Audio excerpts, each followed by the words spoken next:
A kingdom's fate once rested on a single forgotten painting. This is the story of the siege of Veridia, where a misinterpreted mural, hidden for generations behind a throne room chair, led to a catastrophic military failure. By the end, you will understand how a simple error in perception can topple an entire civilization, a lesson that echoes powerfully today. How did a beautiful work of art become a weapon that destroyed its own people? What does this tell us about the secrets we might be overlooking in our own world? What do you believe is the most dangerous weapon an enemy can wield? Nestled in a lush valley, the Kingdom of Veridia was the envy of the continent. Its capital, Ethelburg, was a spectacle of gleaming white spires that pierced the sky, while its markets overflowed with spices, silks, and the distinct silver coins minted from the kingdom's own abundant mines. This was not just a wealthy land, but a cultured one, a place where scholars and artists flourished under the long and stable rule of King Alaric. For decades, his wisdom had been the kingdom's greatest shield. But now, Alaric was old, and his quiet strength was beginning to fade, a fact watched with hungry eyes from across the mountains. There, in the stark and disciplined Duchy of Morvania, Duke Valerius saw not a beacon of learning, but a prize ripe for the taking. His was a society built on martial prowess, its ambition fueled by a stark contrast to Veridia's comfortable prosperity. The trade routes that brought Veridia its wealth were the very arteries Valerius longed to control. This simmering tension was a pot about to boil over. The stage was set for a clash not merely of armies, but of two fundamentally different worlds, a conflict where every decision would carry the weight of a civilization's survival. And in the heart of the coming storm, within the royal throne room itself, a forgotten piece of art waited to play its part. Duke Valerius did not merely command soldiers, he commanded information. His ambition for Veridia was not a blind hunger for land, but a calculated, almost surgical plan for domination. He understood that the strongest walls could be breached from within, if one only knew where the cracks were hidden.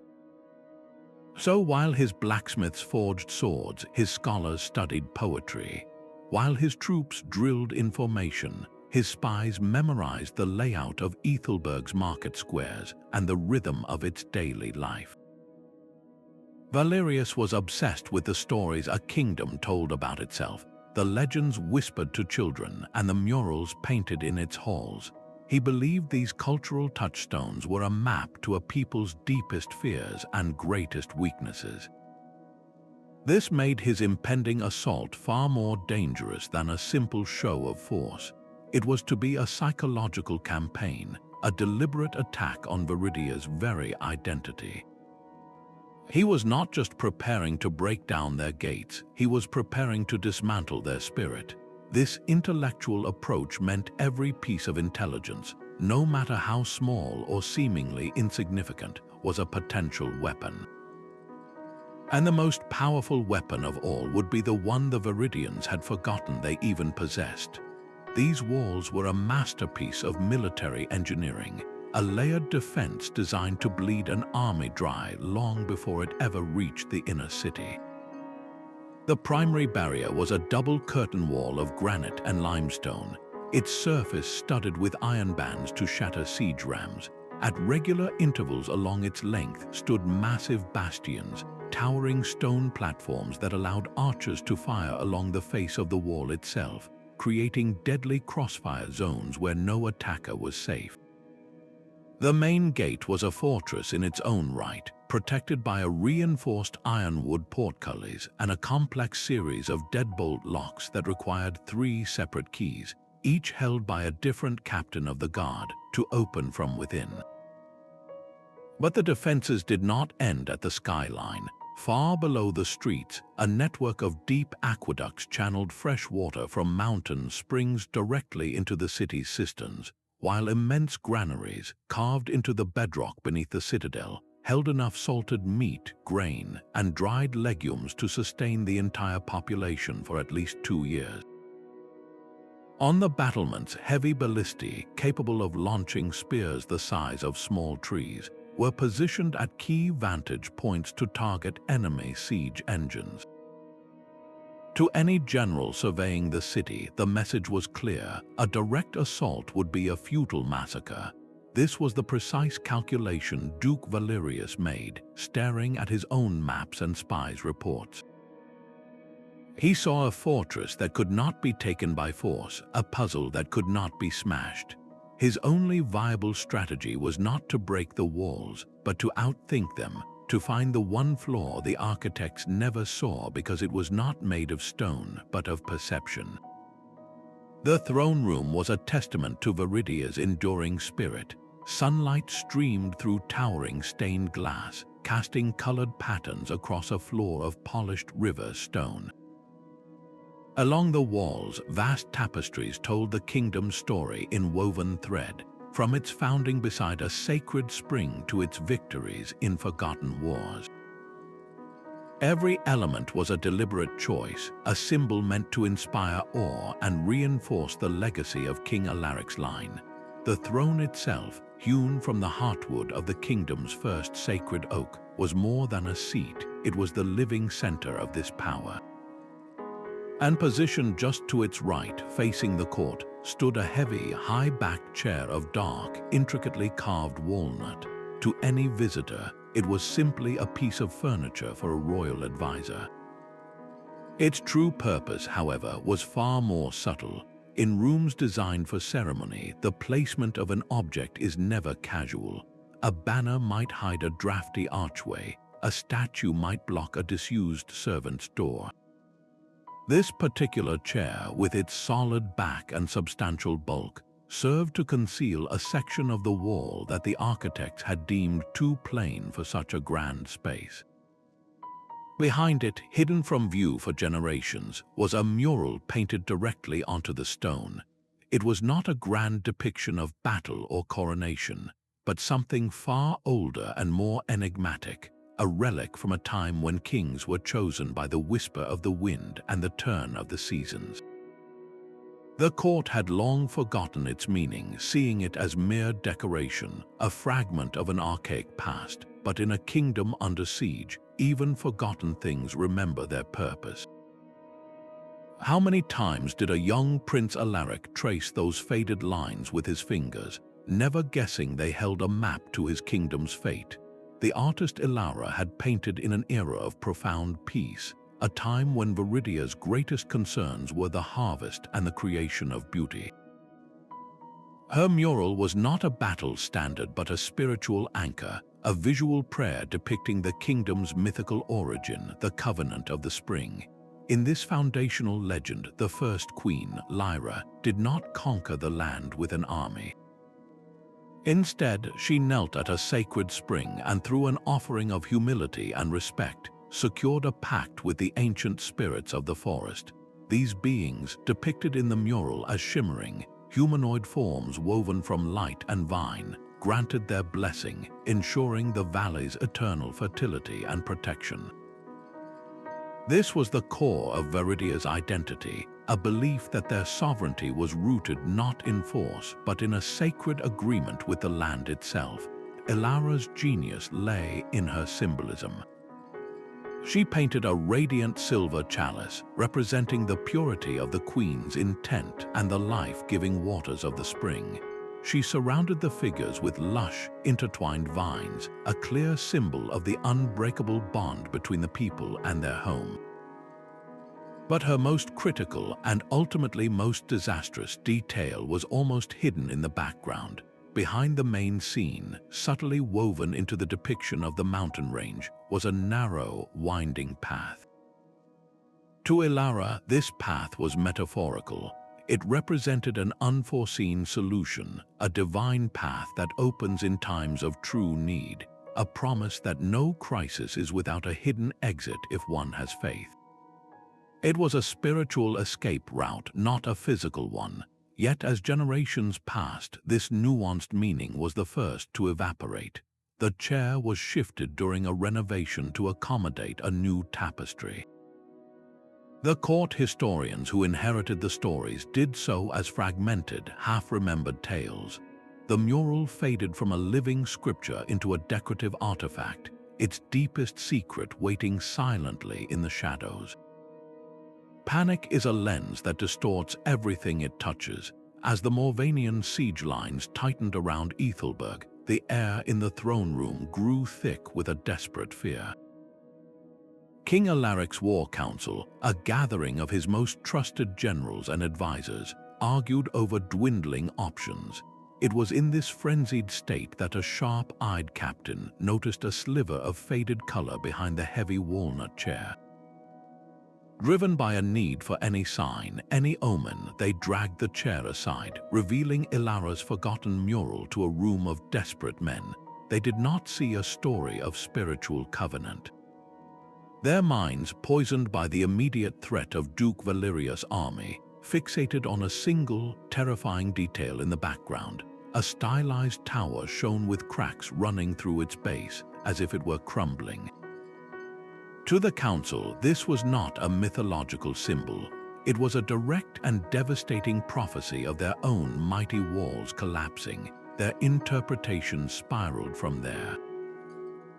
The hidden path, which the artist intended as a metaphor for divine help, was instantly recast as a literal, physical tunnel. A secret route the enemy was surely using to sneak into the city at that very moment. This single, flawed reading triggered a cascade of catastrophic decisions. The council frantically redirected soldiers from the battlements to conduct endless, disruptive searches of the city's cellars and sewers. They accused their own citizens of being spies, sowing deep suspicion and discord among a populace that needed unity above all else. The kingdom's leaders, staring at a map to their own salvation, became convinced they were holding a blueprint for their destruction. While the council descended into chaos, the mural's true story remained etched in silence. The crumbling tower that sent them into a panic was not a prophecy of their own walls falling. It was a proud memorial to a victory long past, representing an ancient and brutal tyranny that the first Veridians had overthrown. Its cracked stones were a symbol of a broken enemy, not a doomed fortress. And that hidden path, the source of so much frantic searching within the city, was not a vulnerability at all. It was the kingdom's greatest strategic secret, a literal, physical passage through the treacherous northern mountains. This route, known only to the founders, was wide enough for a small army to march through undetected. It was a backdoor designed not for an enemy's invasion, but for a defender's masterstroke, a way to bring in reinforcements or launch a devastating surprise attack against any force besieging the city. Even the radiant silver chalice held a practical, life-saving purpose. It marked the location of a hidden, pure spring along that mountain path, a guaranteed source of fresh water that would enable an army to traverse the harsh route. The artist Ilara had not painted a dire warning. She had created a meticulous strategic reserve, a visual instruction manual for survival encoded in the kingdom's most sacred myth. Her entire composition was a testament to the idea that the wisdom needed to overcome a crisis is often already present, waiting in the stories we tell about ourselves. But when fear becomes your translator, a map to salvation can look exactly like a warrant for destruction. The council had the key to their freedom right in front of them, and in their terror, they used it to lock themselves in. Duke Valerius did not need to breach the walls, he only needed to poison the minds guarding them. His spies had not just mapped the city's streets, they had charted the contours of its collective psyche. They reported back on the court's frantic discovery of the mural, and most crucially, on their superstitious and terrified misinterpretation of its symbols. This was the crack Valerius had been waiting for. he immediately launched a campaign of psychological warfare designed to pour fear directly into that opening. His strategists, masters of manipulation, crafted a series of fake prophecies and forged documents. These texts spoke ominously of crumbling towers and secret passages of betrayal, perfectly mirroring the council's own panicked reading of Ilara's art. Then, using captured messengers who were deliberately allowed to escape, and double agents who whispered in the city's taverns and markets, he seeded this manufactured doom throughout Ethelburg. The effect was devastating. Every time a Veridian captain began to doubt their own fear, a new piece of Valerius's propaganda would appear, seemingly from a different source, confirming their worst suspicions. The council became trapped in an echo chamber of their own making, a chamber whose walls were built by their enemy. They stopped trusting their own military assessments, convinced that any strategy was futile against a fate foretold on their own throne room wall. This was the ultimate cunning of Valerius's ploy. He made the Veridians complicit in their own siege. They stood on their mighty walls, not watching for the enemy, but staring inward, waiting for the collapse his lies had promised them. Their passivity was his greatest weapon, and they handed it to him themselves. How could a kingdom so rich in history and strength be brought so near to its knees not by swords but by stories? The thunder of Morvanian war drums was a constant, oppressive rhythm that shook the very stones of Ethelburg. This was not the sound of a single, decisive charge, but the heartbeat of a slow, deliberate strangulation. Duke Valerius unleashed his first wave, and it was a masterclass in psychological torment. Alongside the expected boulders, his catapults lobbed clay pots that shattered in the city squares, not with fire, but with paper. These leaflets were crude copies of the throne room mural, crudely altered to emphasize the crumbling tower, accompanied by text proclaiming the city's fall was a divine certainty. Every day brought new whispers on the wind, new rumors from captured soldiers who spoke of Valerius's certainty in the prophecy. The physical attacks were mere feints, sharp, probing strikes against the walls designed to test for weakness and keep the defenders perpetually off balance, never knowing where the true blow would fall. Inside the city, the atmosphere curdled from fear into a toxic paranoia.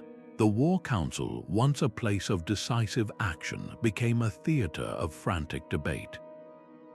Commanders who had spent their lives studying military strategy now argued over the artist's intent, their fingers stabbing at painted vines and faded colors as if they were battle plans. A general advocating for a bold sortie to break the siege lines would be silenced by another who insisted the mural's hidden path meant spies were already among them, making any external action pointless. This internal division was a poison seeping into the ranks. Soldiers on the walls, hearing the arguments of their leaders, began to look at their neighbors with suspicion. Why was that unit being pulled from the battlements to search the catacombs again? Was it a real tactical need, or were they chasing a ghost? The city's greatest strength, its unified spirit, was fracturing under the weight of a story it had told itself incorrectly. Valerius did not need to scale the walls. He only needed to watch as the defenders, convinced they were holding a map of their own doom, slowly dismantled their will to fight. Yet in the suffocating atmosphere of the throne room, one voice dared to whisper a different truth. Anya, a young scholar tasked with maintaining the royal archives, felt a cold dread as she listened to the council's frantic misinterpretations. She was a quiet woman, more familiar with the scent of old parchment than the smell of fear, but she possessed a key none of the generals had ever held, the private diaries of the mural's own creator, Ilara. For months, Anya had been meticulously translating the artist's personal notes, learning that every brushstroke was a deliberate choice, a word in a visual language of hope and resilience. As the council pointed to the cracked tower and cried doom, Anya's mind echoed with Ilara's own description of that very symbol. It was not a prophecy of their walls falling, she insisted, but a depiction of the oppressive fortress of the old tyrants, its crumbling stones a celebration of a victory won long ago. She pleaded with them to see the true story, to look at the lush, vibrant forest surrounding the figures, a clear symbol of the land's enduring vitality. She drew their attention to the serene expressions on the faces of the founding queen and the nature spirits, a visual testament to a pact of protection, not a portrait of impending defeat. Her most critical argument was the hidden path. While the council saw a vulnerability, Anya saw a promise. She brought forth crumbling maps from the deepest vaults, their faded ink tracing a thin, forgotten line through the northern mountains, a route wide enough for troops. She explained that the silver chalice in the mural was not just a spiritual symbol. It marked the location of a secret spring along that very path, a source of life for any force marching to their aid. But her evidence was met with scornful glares from the senior advisors. They saw only a girl, an academic lost in fanciful stories, trying to lecture seasoned military men on the eve of battle. They dismissed her diaries as the romantic ramblings of a long-dead artist, her maps as irrelevant antiquities.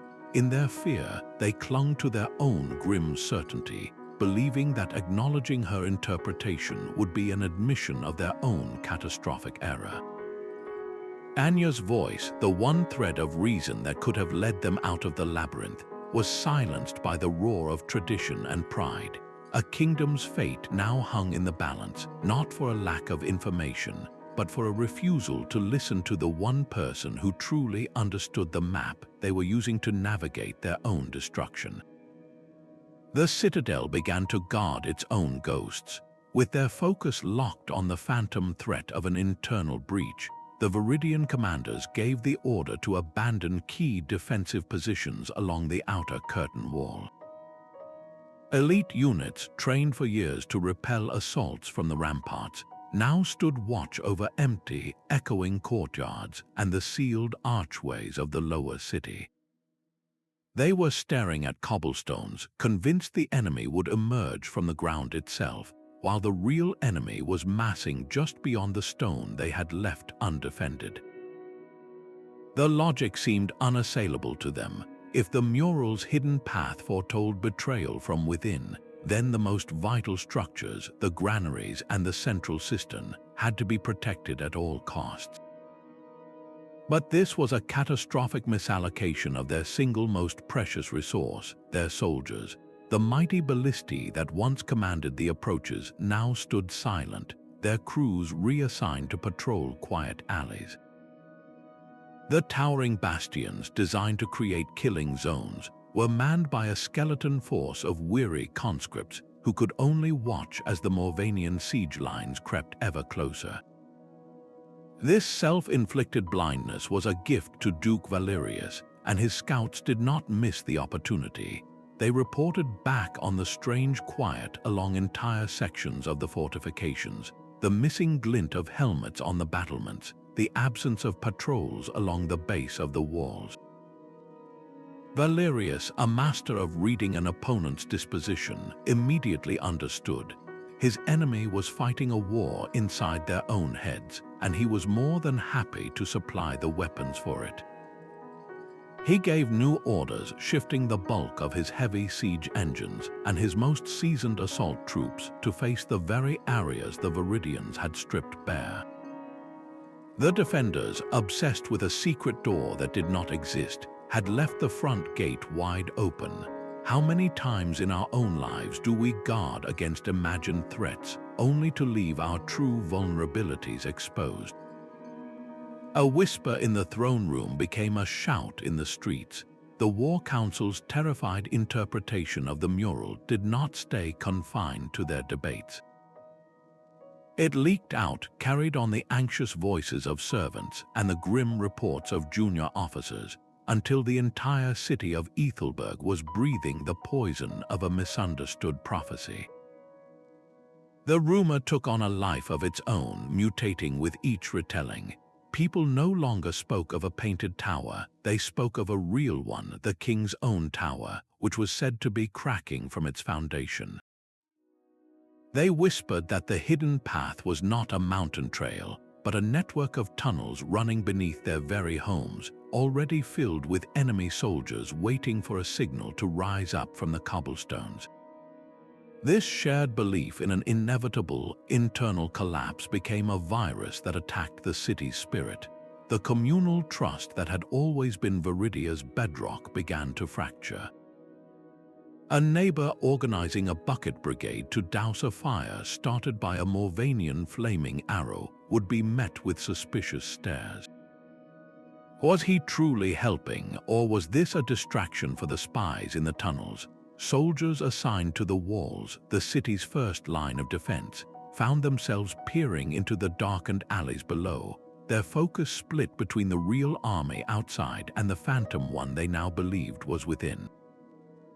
This erosion of morale was more damaging than any siege engine. A community that believes it is doomed from the inside stops building for its future and starts waiting for its end. The mural's true power was not in its paint, but in the story the people chose to tell about it, a story that transformed their greatest cultural treasure into a weapon that turned them against each other. The plan for salvation was already drafted, waiting only for a signature. Inspired by scholar Anya's translation of the mural, a small group of junior officers had drawn up meticulous plans for a coordinated sortie. Their strategy was brilliant in its simplicity. A small, elite force would slip out of the city using the forgotten mountain path depicted in Ilara's art. This route would allow them to emerge behind the Morvanian siege lines, attacking their vulnerable rear encampments and supply trains under the cover of darkness. The chaos would be the perfect distraction for the main Veridian army to launch a full frontal assault from the main gates, crushing Duke Valerius's forces in a devastating pincer movement. It was a bold, aggressive plan born from a correct understanding of their own history, a chance to turn their hidden strength into a decisive victory. The document sat on the War Council's table, a lifeline thrown from the past, but the hands that held the power to pull it in were frozen by a phantom fear. The High Command, their judgment still clouded by the misinterpreted mural, dismissed the proposal as a reckless gamble. They were convinced the hidden path was a liability for infiltration, not an asset for exfiltration. How could they risk their best soldiers on a route that, according to their own flawed reading, the enemy might already know and control? They demanded more proof, more scouts, more days of debate, while the morale of the city ebbed away with each passing hour. This critical delay was a luxury the kingdom could not afford. By the time the council reluctantly authorized a single, small scout party to merely confirm the path's existence, the seasonal rains had arrived. The scouts' report was a crushing blow. A landslide triggered by the downpour had partially collapsed the narrow defile that formed the path's entrance. It was not completely impassable, but clearing it for a military force would take weeks they no longer had. The window of opportunity, once wide open, had been slammed shut by hesitant leadership. The very wisdom the founders had left for them, the key to their own liberation, was rendered useless not by an enemy's action, but by their own refusal to see it. How many victories in our own lives are lost not to a lack of opportunity, but to a failure of courage in the moment it matters most? The sight of Morvanian banners receding into the distance was a siren song of relief. From the walls of Ethelburg, weary defenders watched as entire companies of enemy soldiers dismantled their tents, loaded their wagons, and began a slow, deliberate march away from the city. The thunder of their war drums was replaced by the distant creak of axles, a sound that felt like a pardon. inside the city, a wave of euphoric disbelief swept through the streets. People wept with joy, embracing one another as the tension of weeks shattered into premature celebration. The War Council, which had been paralyzed by the mural's grim prophecy, saw this retreat as a divine reprieve. They declared that their faith had been rewarded, that the painted warning had been a test and they had passed. In their overwhelming relief, their vigilance evaporated. The great ironwood portcullis was raised just enough to allow scavenging parties to slip out and scour the abandoned siege camps for much-needed supplies. Patrols along the battlements were halved, and soldiers who had not slept in days finally laid down their weapons to rest. This collective sigh of relief was precisely the outcome Duke Valerius had engineered. The departing troops were a carefully selected fraction of his force, mostly support personnel and a single infantry cohort marching under his personal banner to sell the illusion. His most veteran regiments and heaviest cavalry had simply pulled back behind a nearby ridge, hidden from view, where they now waited in utter silence. The open gate and the relaxed guards were not signs of deliverance. They were an invitation, and Valerius was ready to accept. He had used their own desperate hope as the final tool to pry their defenses apart. The silence of the false retreat shattered in an instant. Under a moonless sky, the forest itself seemed to move as Duke Valerius' main force emerged from the darkness. They did not waste a single soldier on a feint or a diversion. Every ladder, every battering ram, every armored knight was thrown with terrifying precision against the very sections of the wall the Veridians had left all but undefended. The elite units that should have been raining death from the bastions were instead scattered throughout the city, guarding empty courtyards against a phantom enemy. The result was not a battle, but a brutal execution of a plan. Siege ladders met only a handful of startled sentries. The thunderous blows of the rams against the neglected gatehouse met with no boiling oil, no hail of arrows from above. The Veridian defenders, their minds and resources exhausted by the hunt for a non-existent internal threat, were psychologically disarmed. They had prepared for a subtle knife in the back, not a hammer to the face. Their lines, brittle from weeks of suspicion and misdirection, did not so much break as dissolve. In a matter of hours, the impenetrable fortress of Ethelburg was breached, not because its walls were weak, but because the will to defend them had been systematically dismantled by a story they told themselves. The final, tragic irony was that the very path to their salvation lay just a few miles away, hidden in the mountains, rendered useless by the same fear that now opened their gates to the enemy. The city fell with a speed that stunned its own citizens. Morvanian soldiers flooded through the breached gatehouse, a steel tide washing into streets where defenders were scattered and leaderless. The resistance they met was not a coordinated defense, but a series of isolated, desperate skirmishes, the last twitches of a body whose mind had already surrendered. The heart of this collapse was the throne room, where King Alaric was found not on his oak throne, but standing before the mural, the heavy chair finally cast aside. He did not attempt to flee or fight. He simply stared at the vibrant colors of Alara's work, his face a mask of hollow comprehension. In that moment, he saw not a prophecy of doom, but the full, tragic weight of his council's mistake. The silver chalice that promised water, the hidden path that offered escape, the crumbling tower that celebrated a past victory, every symbol of salvation had been twisted into a narrative of fear. The artifact intended to encode his kingdom's resilience had instead delivered its death warrant, all because they had forgotten how to read its true language. The subsequent sack of Ethelburg was swift and merciless.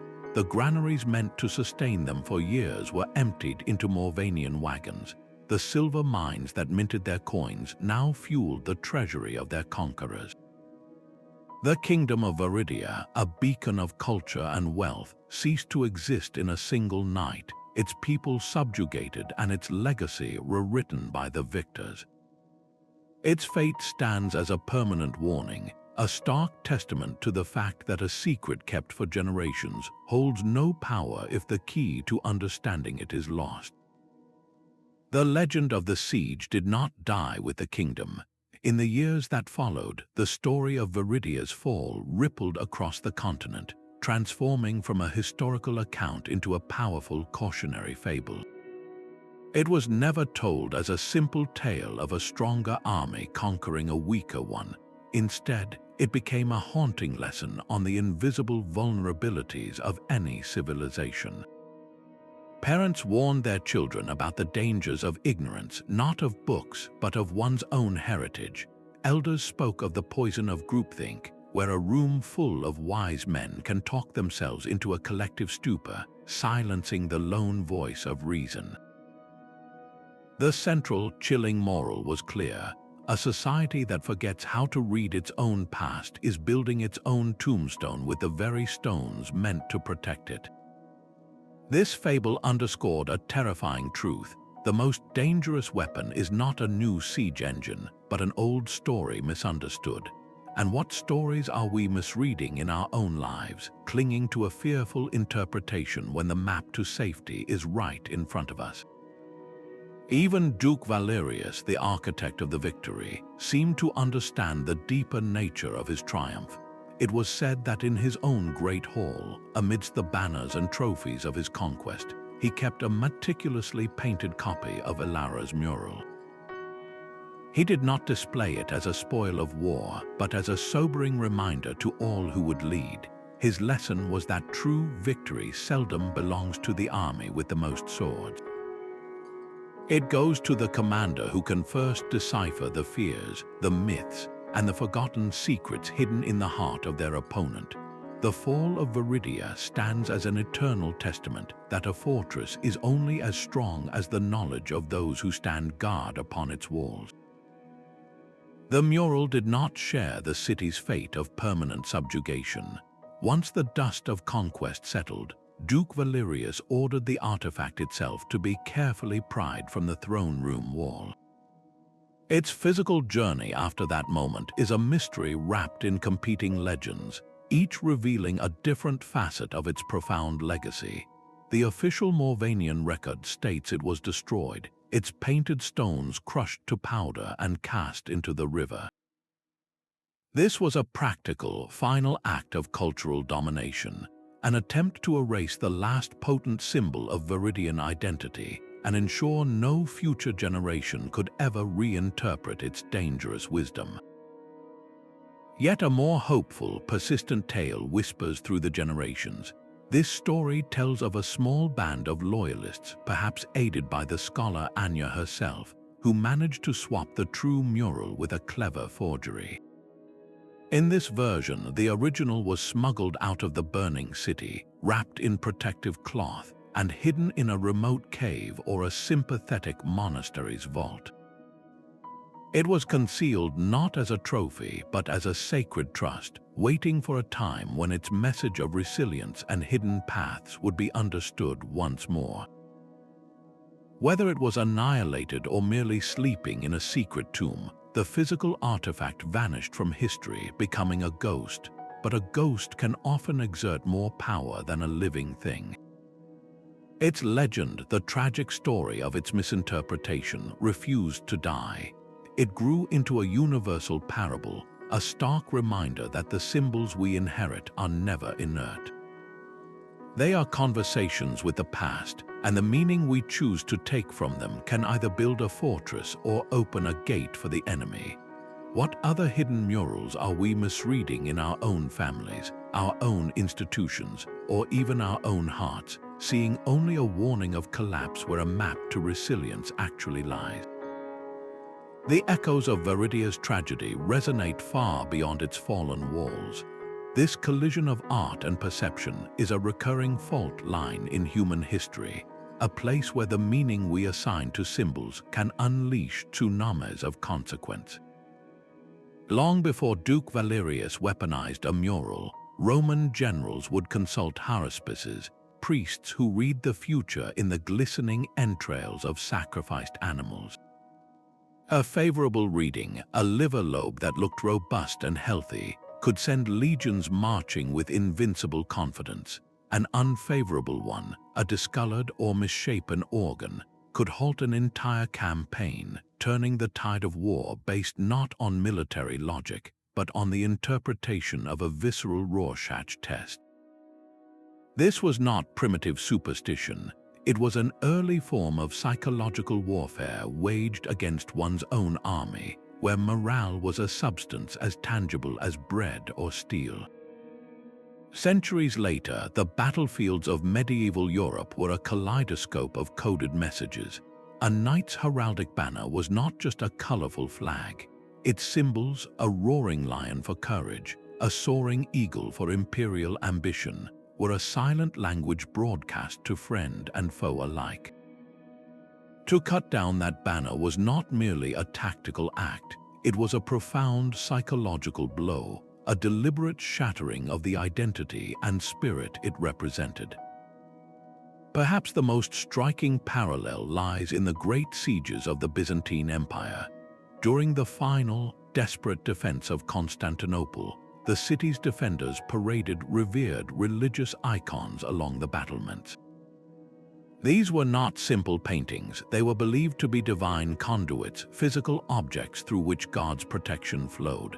For the defenders, the sight of the Hodgetria icon, said to be painted by Saint Luke himself, was a direct infusion of hope, a visual promise that they were not alone. Its presence on the walls was as critical as any stockpile of arrows because it fortified the human heart. When we view the siege of Veridia through this wider lens, its story shifts.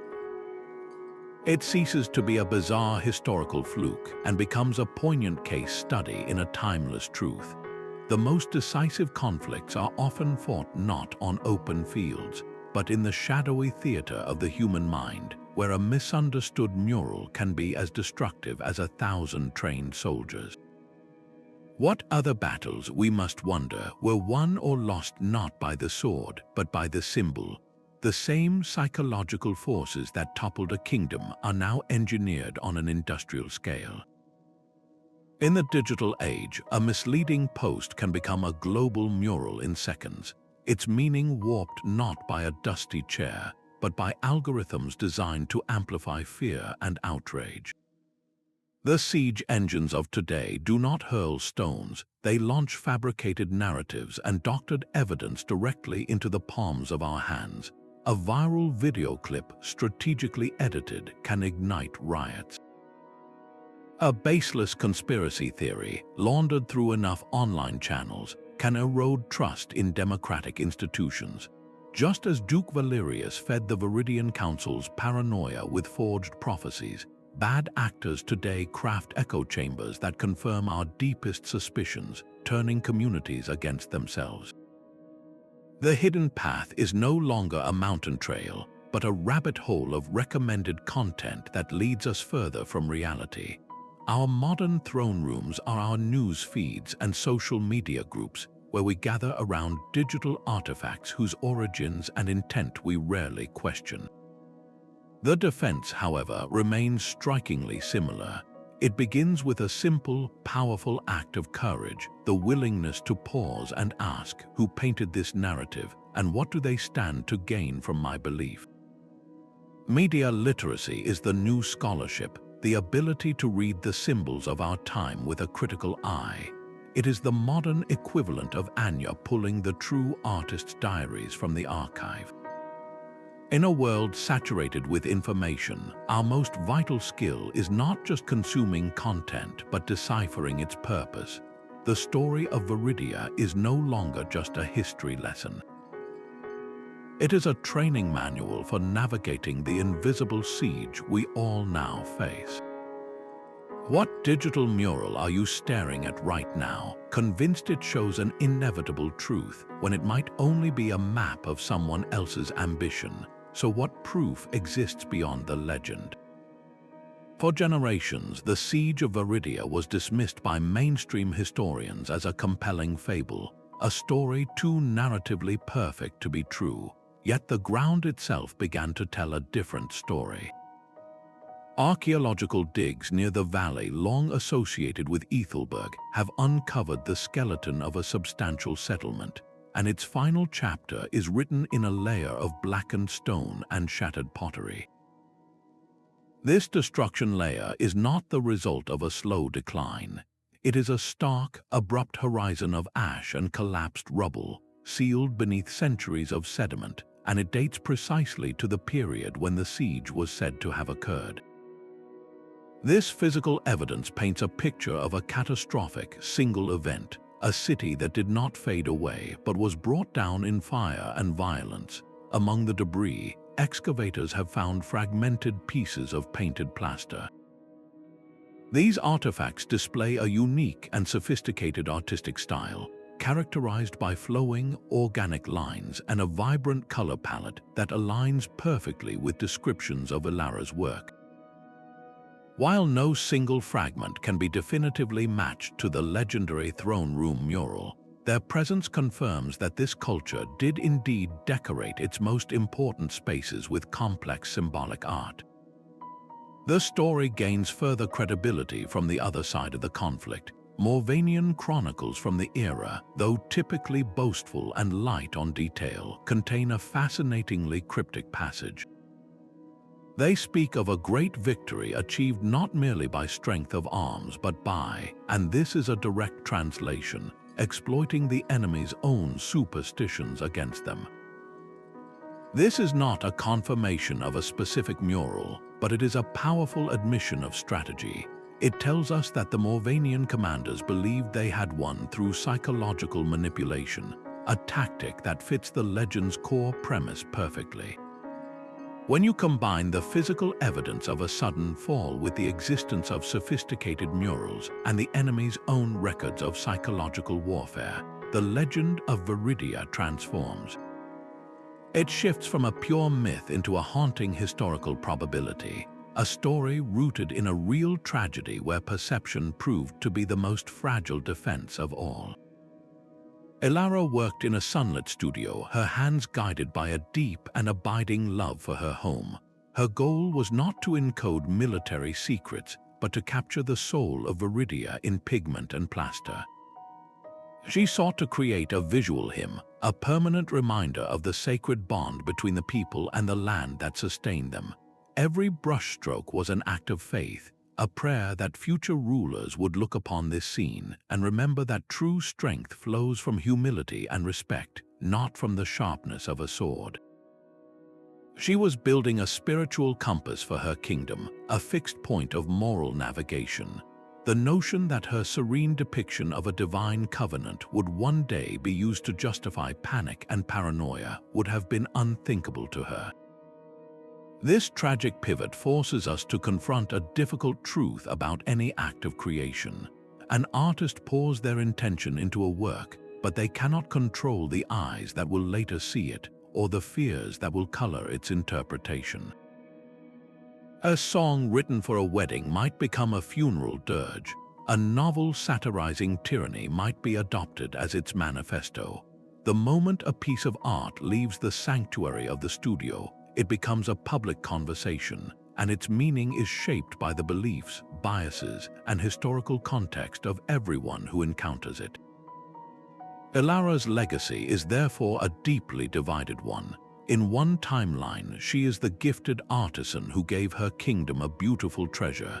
In the other, she is the accidental architect of its downfall, not through any flaw in her work, but through a catastrophic failure of understanding in those who inherited it. Her story is a solemn lesson for anyone who creates, teaches, or leads. We may carefully craft our messages, but we ultimately surrender them to the world, where they will be remade by the anxieties and assumptions of the age. What responsibility do we bear for the unintended ways our own words and works might be used long after we are gone? King Alaric's tragedy was not a lack of available wisdom, but a failure of intellectual stewardship. His greatest mistake unfolded long before the gates were breached. in the throne room where he presided over a council that valued rank over reason. When scholar Anya presented her meticulous evidence from the artist's own diaries and the archived maps, she was not just offering an alternative view. She was handing them a key, yet that key was dismissed because it came from the hands of a junior archivist, not a grizzled general. This is the silent killer of sound judgment, the unexamined bias that an idea's value is determined by the title of the person who presents it. A room filled with experts from the same background, trained in the same doctrines, is a room vulnerable to a single, catastrophic blind spot. True leadership demands the deliberate cultivation of cognitive diversity. It requires creating a space where the quietest voice, the newest perspective, the dissenting data point is not just tolerated but actively sought and seriously weighed. Think of a navigator charting a course through treacherous waters. If every officer on the bridge relies on the same map and agrees on every reading, they might sail confidently onto the same reef. It is the lone voice questioning the depth sounding, the junior sailor pointing to an unrecognized current, who provides the crucial correction. Alaric's council saw only one map, and their collective certainty became their prison. The lesson here is one of intellectual humility, the sobering recognition that no single person, regardless of their experience, holds a monopoly on truth. It is the courage to admit that the most junior person in the room might see the hidden path that everyone else has missed.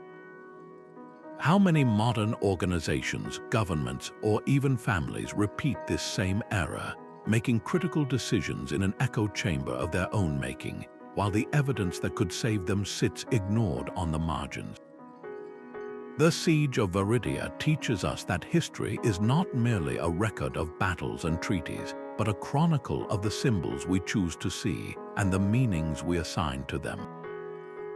A single hidden painting, a fearful interpretation, and a cunning adversary combine to topple a kingdom, demonstrating that even the most formidable fortress can be undone from within by a simple failure of understanding.